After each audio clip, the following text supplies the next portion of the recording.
नमस्कार शेतकरी मित्रांनो, कांदा उत्पादक शेतकरी बांधवांसाठी आताच्या क्षणाची सर्वात महत्त्वाची आणि मोठी बातमी. कांदा भाव संदर्भातील कांद्याच्या भावात वाढ होणार तर कधी, कशामुळे आणि काय महत्त्वाचे कारण, सविस्तर थोडक्यात संपूर्ण अपडेट बातमी आपण एवढीच्या माध्यमातून जाणून घेण्याचा प्रयत्न करणार आहोत. तर महाराष्ट्रातील तमाम कांदा उत्पादक शेतकरी बांधवांना एकच विनंती, व्हिडिओ शेवटपर्यंत बघा. अतिशय महत्त्वाचा हा व्हिडिओ आहे. व्हिडिओ जर आवडला तर नक्कीच लाईक करा. सांगा तुम्ही चॅनलवरती नवीन असाल तर हवामान आपल्या यूट्यूब चॅनलला सबस्क्राईब करायला विसरू नका.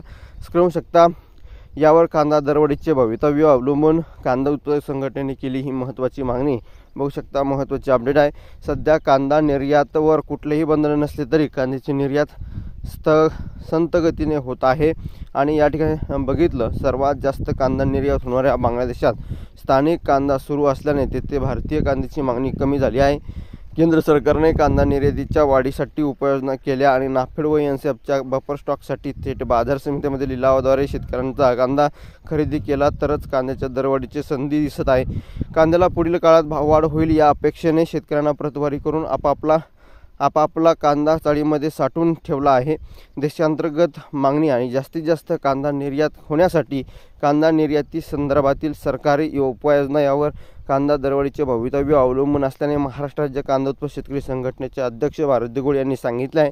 आणि एकंदरीतच या ठिकाणी बघितलं तर यापूर्वी यावर्षी केंद्र सरकारच्या बफर स्टॉकसाठी 3 लाख टन या ठिकाणी कांदा खरेदीचे उद्दिष्ट ठेवले आहे. त्यातून नाफेड 1.5 लाख टन या ठिकाणी बघितलं तर एनसीएफकडून 1.5 लाख टन कांदा खरेदी केली जाणार आहे. अजून तरी नाफेड एनसीएफ कांदा खरेदी सुरू झाली नाही. त्यामुळे शेतकरी सरकारी कांदा खरेदीची प्रतीक्षेत आहे.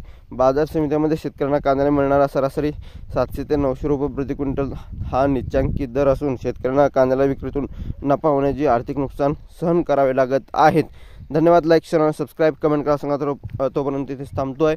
जे महाराष्ट्र जे श्रेय सबस्क्राईब करा. सांगा तर व्हिडिओ पुढे तोपर्यंत इथेच थांबतोय. जे महाराष्ट्र जे श्रेय. धन्यवाद.